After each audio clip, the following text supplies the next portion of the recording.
Welcome to the Dacus Report, hosted by Pacific Justice Institute founder and president Brad Dacus.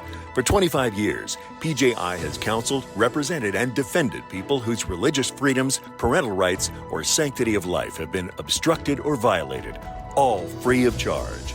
We leave no one behind and level the playing field for Americans as they are subjected to the tyranny of the powerful. Now, here's Brad Dacus. Welcome to Brad Dacus Live. I'm Brad Dacus, president and founder of the Pacific Justice Institute. On today's show, we're going to look at a number of hot issues facing our nation and our freedoms. And to help me do that, we have with us here an attorney who's very highly respected. I'm sure you've seen her before in other programs, Wendy Patrick. Thank you so much for joining us. It's always a pleasure to have you on this program. It's always a pleasure to join you. Thank you, Brad. Yeah, we've got a lot of stuff going on. Now, you travel a lot. I travel a lot. I can't help but notice what's happened in the airports. I'm going to be flying out tomorrow morning. People have told me, plan for 4 hours. Oh. And I mean, it's just, some places it's not so bad. Some places, it's really tough. And it's because of one thing. And that's the fact that one political party is wanting to block funds for ICE and the law enforcement they're doing to protect citizens like you and I from criminals who've come across the border, thanks to the former president, Biden, and are now killing and threatening people. We're going to talk about one of those cases later on. But what role will ICE have in assisting with the airports, assisting the TSA agents who also aren't being paid, thanks to political purposes? Yeah. Thank you for bringing this up. The larger context of this is worth mentioning. As you mentioned, the government is still shut down. TSA workers are not being paid. The Department of Homeland Security needs to be funded. And the fight between Democrats and Republicans is kind of a finger pointing contest because neither side is going to sort of pass a clean bill that only restores funding for DHS. It's always tied to other things. And then, of course, neither party can agree on what those other things should be. So you're right. The collateral consequences of that at the airports for the traveling public, which is most of us, is that those lines have become absolutely untenable. We cannot get to an airport 5 hours early. I mean, they're not even going to be open. What does that mean for those of us that try to take the first flight out because it's likely to be at the gate? So those TSA lines at many major hubs have extended so far that they've really captured the news headlines and then turned up the heat on legislators on both sides of the aisle to try to figure out how can we restore funding so the TSA agents go back to work. I mean, think about it. How many of our viewers would say, maybe I could go 1 week without a paycheck, but not 5. I mean, I got to put food on the table. I can't drive for Uber because gas prices are too high. So what are they going to do? Yeah. That's the situation we find ourselves in right now, where this DHS crisis has really, really impacted our day-to-day lives. Yeah. And, I look at it pretty simply. The program was going there, the Department of Homeland Security. We're in a war right now. There's radicals threatening our country. ICE has done a fantastic job in terms of the criminals that they've arrested, violent criminals, not just hundreds, thousands they've arrested, taken off the street. Our violent crime rate has gone way down. I'm sure that's a part of it, is arresting bad guys. That's one way you bring down crime is arrest people who are doing the crimes. Very logical. But what they're doing is constitutional. They're doing a great job. They're protecting the people. And it just appalls me that any politician would oppose someone who is doing what's righteous and right.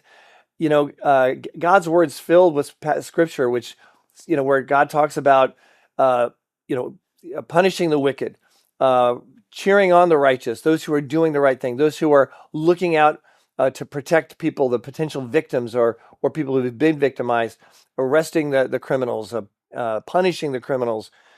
It's very basic from a Christian biblical worldview. And I find it so appalling that we have a massive political part of our country that seems committed to protecting the criminals, and saying, we don't care about the victims. We're not even going to address the victims. Let the criminals reign. Let the criminals being sanctuary cities at the expense of the average American. You know what is so telling about that narrative, and I agree that that narrative has got a lot of traction among conservatives. The liberals turn it around and say, Donald Trump isn't going after the worst of the worst. He's going after our friends and neighbors that are here illegally but have never committed a crime, notwithstanding Except coming here profit. illegally. And then they'll turn that around and they'll say, well, they aren't really the ones that came here illegally. They were brought when they were 2 years old. And instead of going back and forth on that narrative, which you can argue both sides of that, why not look at the reality of what's happening today in terms of the highlighting specific crimes where people weren't punished? Both Democrats and Republicans want safe streets. Yeah, yeah, I agree 100%. It's just common sense, um, and yet we have a lack of common sense, and I think it's actually a lot of Gen Zs are sort of frustrated with what they see as illogical. I think that's why Gen Zs have a higher church attendance than any other age group, which is shocking because Yes. young people, they usually don't go to church. In our generation, it was the young people that had the lowest church attendance and the old people had the highest church attendance, partly because I think they're getting close to a kick in the bucket. This is my thinking. And they're like, hey, I better take my faith seriously. I may have a few years here. But now it's the opposite. And I think part of that is being fueled, of course, I think by the Holy Spirit, drawing people. But I think also a lot of young people are looking at what's going on, a lot of these issues and things and saying, wait a minute, this isn't right. This isn't what I believe. What do I believe? And many of them are exploring Christianity because of that. And we have Charlie Kirk to thank for Yes. arising this issue in a lot of the young people, I mean, who hadn't really frankly thought about it before. And we can look at his legacy and think to ourselves, why wouldn't we invest in a young person turning to Christ where they have their whole lives to have a benefit? And not only that, let's take this from a selfish perspective. I love thinking about the reality that life with Christ is so good. Why wouldn't you want to maximize the years you have on this earth having the best life possible? Lower anxiety, less stress, more joy, more friends. I mean, let's face it, there's no downside to considering Jesus early and often, as I always say. So yes, I'm just heartened by these statistics. By the way, I read a statistic the other day about young men reading the Bible and Really? young men being and so ladies, we could take a lesson from this too. Young men really wanting to step up and say, what does it mean to be a young man? You know how there's all this Old Testament scripture about, they'll rise up on wings like eagles and they'll run and not get tired, and all the ways in which we really showcase how valuable it is to learn to accept the Lord early. So yes, I love that the younger generation, we can almost take a lesson from them and that they want to have their entire lives walking with the Lord. What a concept. Yeah, it is. And they are the ones who are coming to Christ. They're the spearhead, if you will, the tip of the revival that's taking place. It's not just young people, but it's young men. And I know Pastor Jack Hibbs for last Easter Sunday a year ago, he had an altar call, and there were 136 people, all services combined, that came forward saying they want to receive Jesus Christ as their Lord and Savior. But here's the real kicker. 109 of those 136 were not just young, they were young males. Wow. And that's so exciting. And also when you have relationships like families. So if you have a family and let's say the mom comes to Christ, she may go to church, kids may go, but the dad often isn't necessarily compelled to go. He's like, okay, yeah, fine. You need, all right, fine. But when the dad becomes a Christian, and he goes to church, the mom and the kids follow. Yeah, I love that. It's just the influence of how that works, and it's a trickle down. So I'm real encouraged about that. I think that a lot of our young people today are looking at the insanity, the illogical nature of a lot of things that are happening, disrespect for law enforcement, supporting criminals, supporting policies that just have a dark ending for children who may have quote gender confusion. I think that they're looking beyond that and saying, wait a minute, what is right? What is wrong? What is truth? Those are great questions. They're great questions, and I'm really glad you brought up the subject today as we talk about the chaos going on for spring break. I say we're on the same wavelength. You'll notice we even dressed alike. We look like we're going to the prom together, don't we? And That's true. along those, what you just said, I was just listening the last few days about how crazy spring break has become. You talk about no respect for the law, no respect for nearby businesses. They're citing a variety of places around the nation. I won't single anybody out. But you think to yourselves, that would not be fun if kids were walking with the Lord. That's not fun to fight and drink and take drugs and fight with cops and spend the night in jail. That doesn't sound like the ideal spring break for anybody, much less in some of these communities where they're worried about their safety. And it reminds me of how I always say, prosecutor background, always fighting crime for most of my life. But I've never had so much fun as I did in seminary. I think I've shared this with you. There is nothing about breaking the law that's fun, that makes you laugh, that makes your family proud, that Right. if anything, it gives you a criminal record, decreases your chances for getting your dream job in the future, embarrasses your family, probably embarrasses you in 5 or 10 years. Why do we have, this lawlessness in places that are geared towards, supposedly giving kids a break from their studies, being able to enjoy fun in the sun without all the rest of the unlawful activity? That was fun when we were growing up. You didn't need all the other. Right. But now there's a lot of chaos, a lot of victims that take place. So sad. And it is very sad. And, of course, so we have a missing student found dead in Barcelona. That was tragic. I guess it was associated with the risks of the nightlife, unfamiliar areas, and he was traveling by himself, right? This was a young man, Christian young man, an athlete, chaplain in his fraternity, who went to Barcelona to visit friends who were studying abroad. And the very first night he was there, they all went out to a club, and he never made it back to the room that they had reserved. So his family, his friends, everybody noticed that he was missing. And the interesting thing about the Barcelona press, sometimes different cities abroad get a bad rap. Some Americans think, oh, well, they're going to slow walk it. They're going to claim it was an accident. Here it was the opposite. The first headline said foul play suspected, only to recover the body several days later. He apparently was, feet on the beach from the bar that he walked out of at 3 a.m, slipped off the rocks into the ocean, drowned. They found his body 3 days later. So then they changed the headline and basically said, look, this was an accident, because they had that footage. The parents flew over there, and this case has showcased spring break safety and security, and really just the necessity to plan ahead for parents that know their kids are going somewhere else for spring break. Doesn't matter if it's, domestically or abroad. My advice as a prosecutor, you would probably, give the same advice, is pre-program your phones with all the emergency numbers that they may need when they're wherever they're going.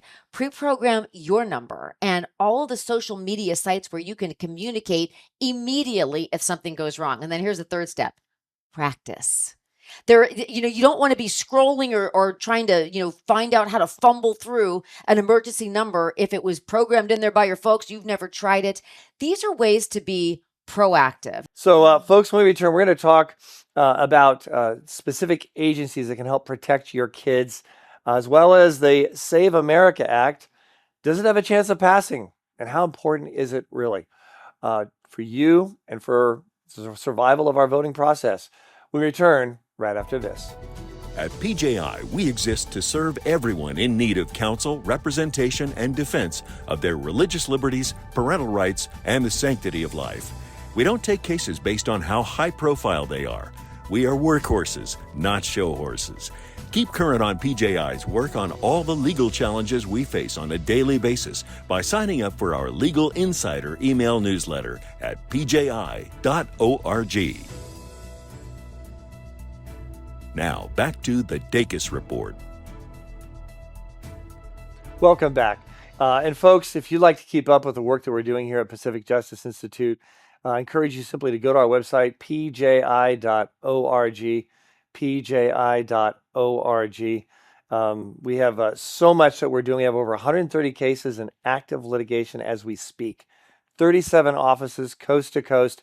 In fact, right now we're looking to hire an attorney for our Texas office and also another attorney for our New York office. So if you know of attorneys out there interested in joining our team, please have them give us a call. We greatly appreciate that. Now I'd like to come back to our guest here, Wendy Patrick, and you've been practicing law for, well, I'll say a good while. Most of my life. Most of your life, yes. And you know what? I can say the same thing. Yeah, that's how the math breaks down. Yeah, I do it. I do the mathematics. I don't know if that's good or bad, but yeah, most of my life. Yeah. So there's a lot you see, you experience. I want to talk about briefly before we go on to our next topic about the Save America Act or the SAVE Act. What agencies handle cases of Americans abroad when you have crises, whether suddenly there's a war or a calamity, like in Barcelona? Where should people? How do they deal with that if a loved one is in need of help, or they're overseas themselves and they want help? Well, the first thing you look at is it an American official? Is it somebody there on official American business? If that's true, there'll be more involvement by the embassy, by maybe, federal agencies rather than local police. Local police will be the ones that enforce an action that they have jurisdiction over. The Barcelona case is a perfect example. It had to do with a bar in a popular strip by the ocean in Barcelona. So, of course, it would be that police agency. Now, there may be cases that become so complicated that the FBI, for example, might become involved, that the embassy might become involved. But I have to say, and I'm like totally pro law enforcement, so maybe this is a biased view, I find very good coordination and cooperation between agencies.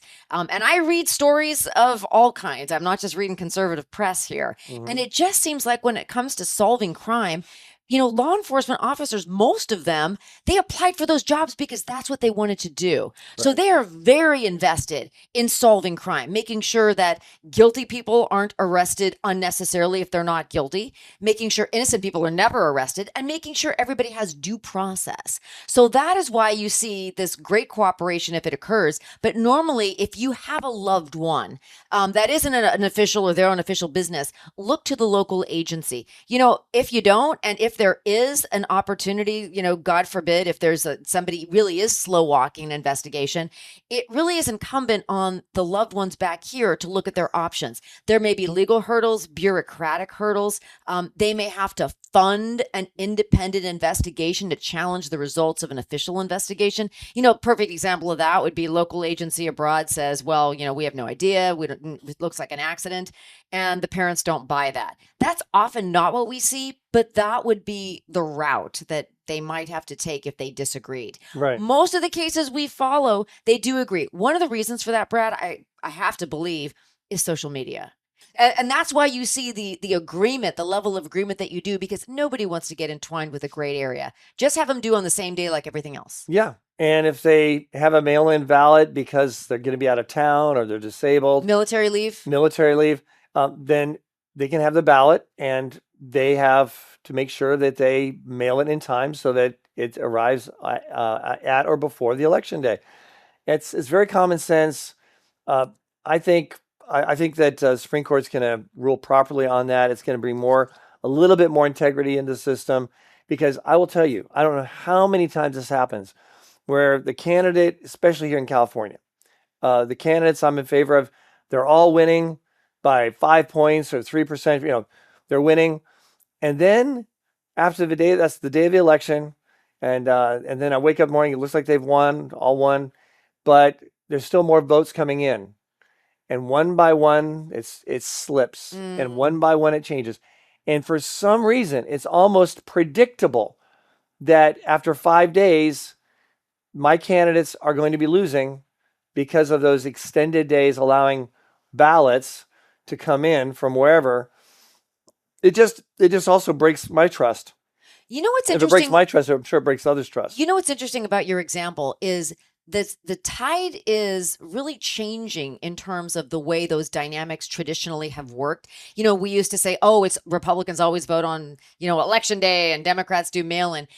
The president actually talked about some of the values of mail-in balloting he has over the years. And as different jurisdictions adopt that model, it's possible that balance will shift or equalize as more people not only take advantage of mail-in balloting, given how busy our lives are, especially if there's a deadline, people are going to want to get those in on time.